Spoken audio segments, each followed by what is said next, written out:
Welcome to Faith Nation. I'm John Jessup. And I'm Jenna Browder. Well, President Trump is canceling upcoming rallies in Missouri and Mississippi. That comes as federal and local officials, along with residents along the East Coast, make preparations for Hurricane Florence.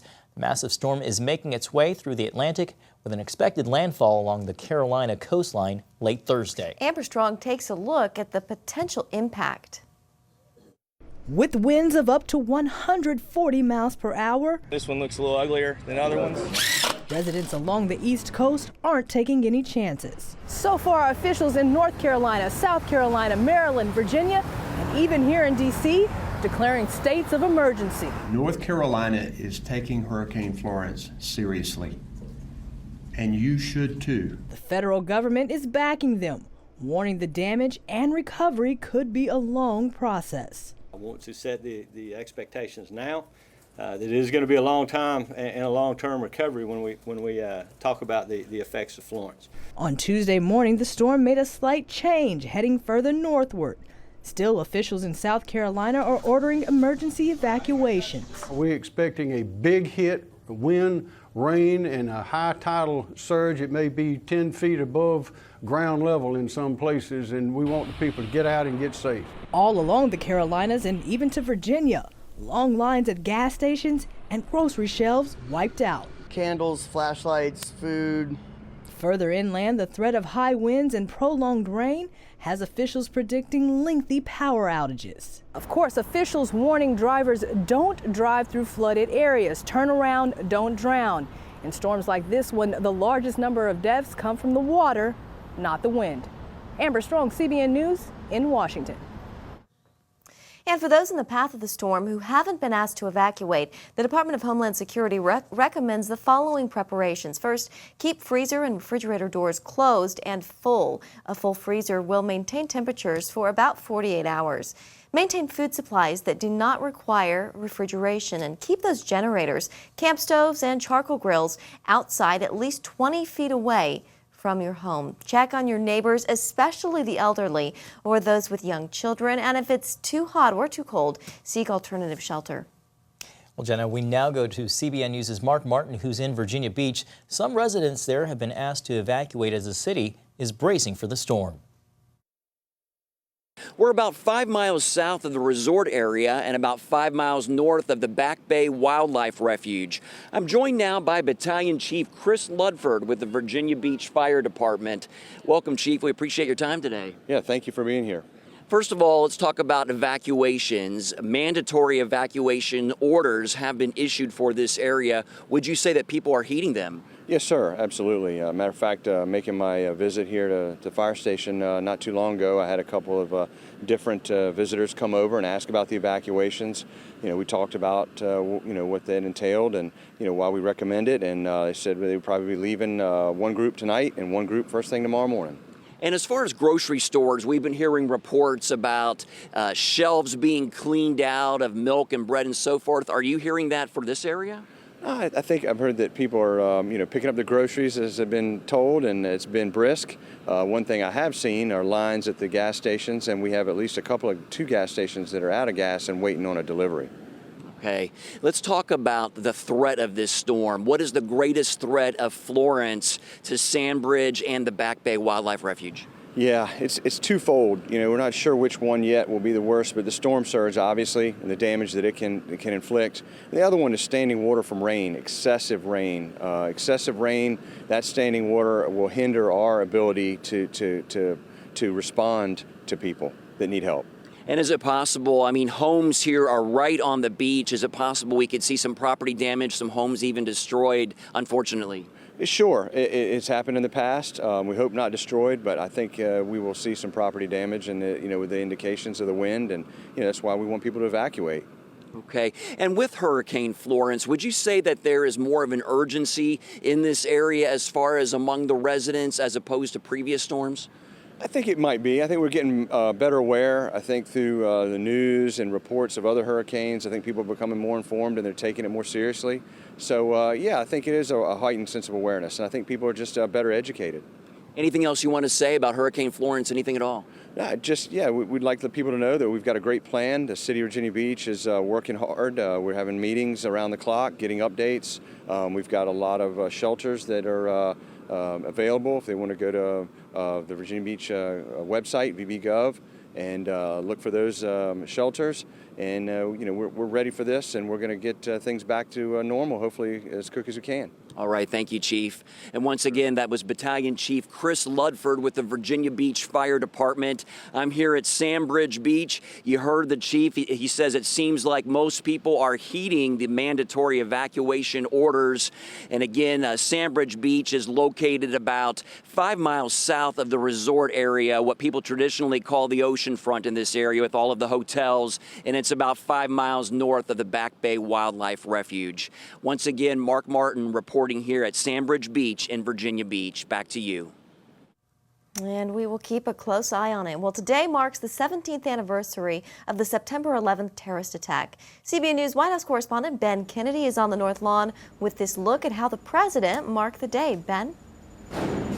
Well, Jenna, President Trump and the First Lady traveled to Pennsylvania to mark the 9/11 attacks. It is there in Shanksville. He delivered remarks at the site where one of the planes hijacked by terrorists crashed, killing all 40 people on board. The nation paused to remember the terror attacks on September 11th. It's been nearly 2 decades since the deadliest foreign attack on U.S. soil, which killed nearly 3,000 people. We grieve together for every mother and father, sister and brother, son and daughter who was stolen from us at the Twin Towers, the Pentagon, and here in this Pennsylvania field. President Trump paused to remember at the site where United Airlines Flight 93 crashed in Shanksville, Pennsylvania. It's believed hijackers were planning to attack the White House or the Capitol building with that plane. The passengers on Flight 93 fought back against the terrorists who had taken over the cockpit, and the aircraft went down into a field. Some said the Lord's Prayer, and then they bravely charged the cockpit. They attacked the enemy. They fought until the very end, and they stopped the forces of terror. There is also a push to pay tribute to the growing number of first responders who've died from 9/11 related illnesses. One retired agent even called the crash site a cesspool of cancer. 18 firefighters have died in the last year alone. More than $4.3 billion has been given to the victims and their families via the 9/11 Victims Compensation Fund. We're only now beginning to understand and witness the long-term effects. Now, ceremonies were held in both New York City and the Pentagon to honor and remember the fallen, calling it the moment when America fought back. Ben Kennedy, CBN News, the White House. Bernard Kerik is the author of the new book, The Grave Above the Grave. He is also probably better known to most people as the former New York Police Commissioner. He joins us now. And Commissioner, you saw firsthand the devastation of the 9/11 attacks. I got to wonder for you, what does this day mean as you think back to 9/11, September 11th, 2001? I think it's a couple things. First and foremost, that we remember those that responded and died, that we remember their families, that the American public remembers and realizes that the first responders in New York City on that day, the firefighters, the NYPD, the Port Authority Police, they basically effected the greatest rescue mission in the history of this country. They took 20 to 25,000 people out of the towers on that day in the surrounding area, but they also evacuated more than 1 million people out of southern Manhattan into the 4 boroughs and into New Jersey effortlessly. And I think they should be remembered for that. It's a remarkable feat. Do you, in all reality, do you think the numbers of fatalities should have been higher given the scenario that played out that day? Listen, I think if the first responders, if the men and women in the NYPD and the fire department, if they didn't do the job they did, we would have had many more losses. And think about this, Tower 2 imploded first. The Tower 1 didn't come down for 45 minutes, and the cops and firemen went back into 1 after they saw Tower 2 implode. Right. After the death and the devastation, they still went back into the other building to ensure that they were evacuating as many people as physically possible. Commissioner Carrick, no one wants to think about this, but do you believe America faces the threat of another terror attack like September 11th? And maybe even more importantly, is it prepared to face another threat like that? Well, listen, I'd be the first to say I don't think it could happen. Not a massive attack like that where they take 4 planes and fly them into buildings. I'm 99% sure we've got that covered. But that's not my fear. People ask me, what am I afraid of? What do I think about? If tomorrow afternoon at 1 p.m. in 5 different cities throughout the United States, in somewhere in suburban America, 5 teams of 2 shooters went into a grammar school and killed 50 kindergarten kids. It could be done. It could be done easily. These people have the mindset and the ideology to do it. And that would create, in my opinion, what Osama bin Laden used to call a spectacular event. He wanted a spectacular event on 9/11, and he got it.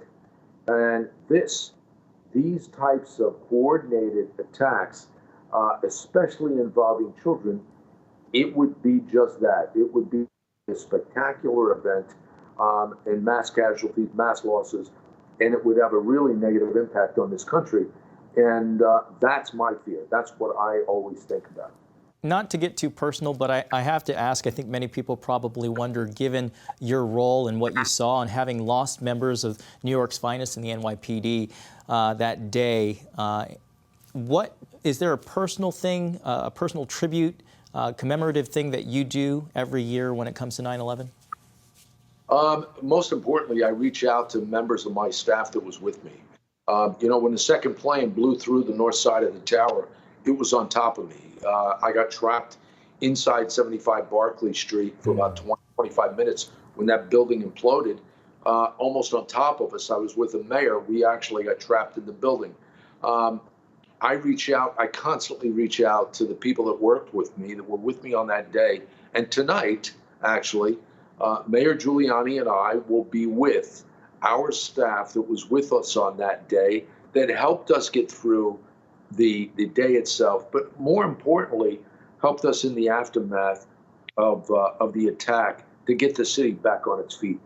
Well, when you all get together, please send them our best wishes and our thanks for everything that they did. Final question for you, Commissioner Carrick. I got to wonder, with this new book, how did your role and your experience as commissioner shape your new book, The Grave Above the Grave? Well, a piece of the new book is a reflection of September 11th. There's a fiction police commissioner who, was precinct commander back then, where the Twin Towers where the 2 towers were.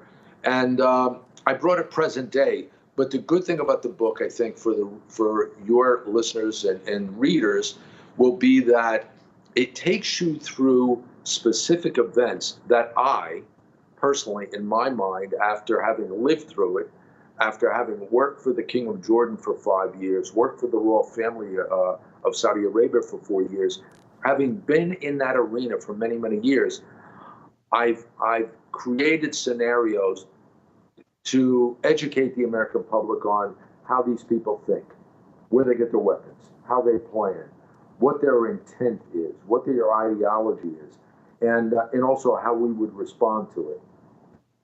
Well, I look forward to getting my copy and going through it voraciously. Thank you, Commissioner Carrick. We really appreciate your time today. Thank you. Why many experts say the biggest terror threat facing America has to do with cybersecurity.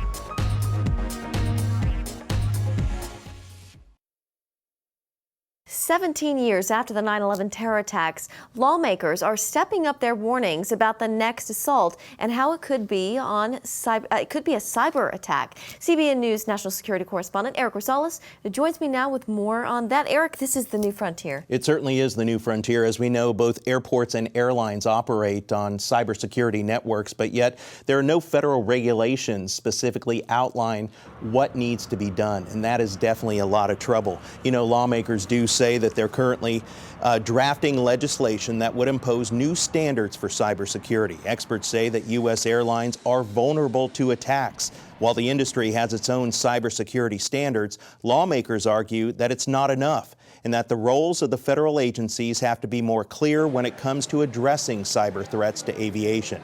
Right now, a bill is in the works that would require the Transportation Security Administration to adopt rules that would require both airlines and airports to adopt baseline cybersecurity standards. You know, Jenna, when you think about it, it's kind of a no-brainer out there, but there's nothing written as safety standards, and we need to get those safety standards in place. Yeah, it's just the world that we live in today. It You would is. think that there would be.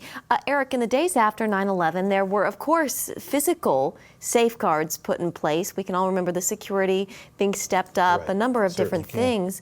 But as you were mentioning, none of us really, I mean, you just sort of take for granted that cybersecurity would, of course, be a part of this, but it's not. It's the new frontier. I mean, it's kind of the old new frontier. We've known about it for such a long time, but nothing has been done for such a long time, and that is definitely bad news. You know, even the Homeland Security Secretary, Kirstjen Nielsen, said that we have to have cybersecurity standards in place because this is what these terrorists are going after now. That cybersecurity is now a bigger threat than any physical threat that we have in the United States. And that's coming from the Director of Homeland Security. The agency is already shifting their focus, so we need to continue to shift our focus in protecting our planes and specifically our airports because right now they are open to attacks. Now, Eric, there's this survey I want to talk about. It found that 32 out of 41 airports that were involved had cybersecurity programs in place, but 49% of these airports actually felt like these cybersecurity provisions weren't enough. Yeah, that was a federal survey that actually took place, and it's just astonishing. And when you think about even last year, the Department of Homeland Security, they were able to break in to the cockpit of a plane that was sitting on the tarmac, and they were able to take the controls of that and tell the pilot something different than what he's actually seeing. So it's something that we have to have. We have to have more security on these planes. We have to have more security at these airports. And we're only as strong as our weakest link. As we've seen, it's the smaller airports, the mom and pop airports that are the most vulnerable right now, just the same way with our critical infrastructure. When we look at our energy grid and things like that, it's the small mom and pop operations that are most vulnerable because even a small airport out of Atlanta, it was just last year, they actually had to go take their computer off the grid and go back to the old talking to each other type of thing because they are vulnerable to attacks. And we've seen it happen before that these cybersecurity terrorists can end up going in and taking control of our operations, and we need to change that. Yeah, how times have changed. Yes, in they 17 certainly years. have. Eric Rosales, thank you very much. Thank you so much. How overregulation could be causing you to commit crimes without even realizing it.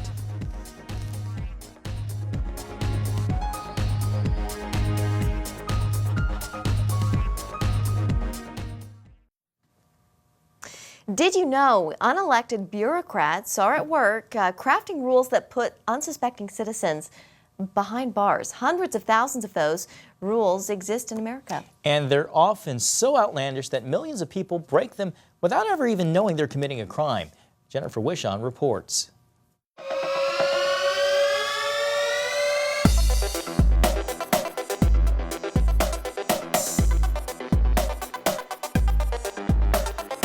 If you get out of bed today, there's a good chance you will commit a crime. There is no one in the United States over the age of 18 who cannot be indicted for some federal crime. That is not an exaggeration, says John Baker, a retired law professor from LSU. Here at the Library of Congress, This is the Federal Criminal Code. Its pages hold some 5,000 criminal laws passed by Congress and signed by presidents. That's a lot, but it's only a drop in the bucket when you consider there are hundreds of thousands of federal regulations that carry criminal penalties. I've seen the estimate of at least 300,000, it's probably more like 400 or 500,000 regulations that carry criminal penalties. For instance, it's literally a crime to misuse the Smokey the Bear logo or the Woodsy the Owl logo. It's a crime to write a check for under $1. It's a crime to label malt liquor pre-war strength. Federal agencies are often given tremendous power by Congress to create regulations that carry criminal penalties and can drastically affect people's lives. Power that's been upheld by the Supreme Court. Unelected bureaucrats are making regulations that can land you in jail. Sure, and it's a huge number. We all have one thing in common, me included, which is at one time or another, we have probably violated some criminal regulation. We just don't know it, and we were lucky enough not to get caught and prosecuted. So how does this happen? Political gridlock and lack of political will in Washington is actually empowering bureaucrats. In order for members of Congress to get legislation passed to reach compromises while avoiding political pitfalls, they're often vague, leaving the details up to the agencies in charge of the subject matter. There are so many of these regulations, no one knows how many there are, where they are, and of course these can include traps for the unwary, people who are going about their business, engaging in conduct that they would have had no idea violated any law, much less a criminal law, and they can get tripped up and possibly prosecuted for violating those laws.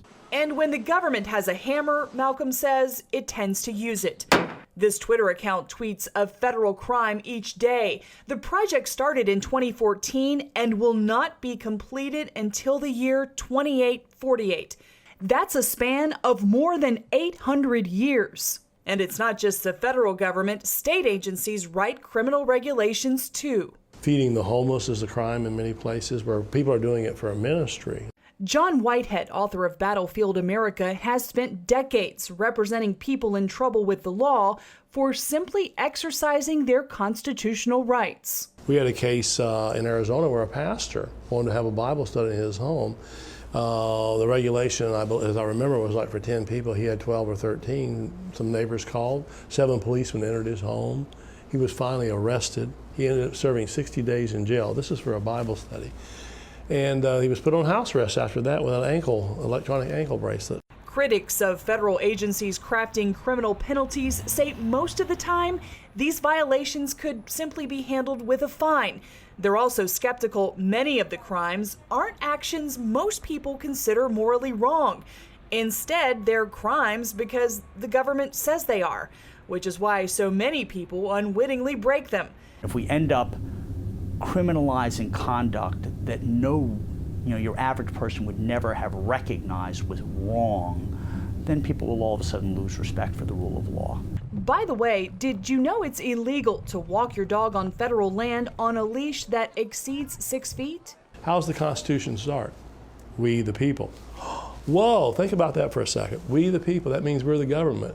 The reason this is happening is because we're not taking action. You say the change is going to have to trickle up from local governments. I'm telling people, get down to that local city council, get these things changed. I mean, arresting a pastor 60 days in jail for having a Bible study with a few extra people in his home, is that a danger to society?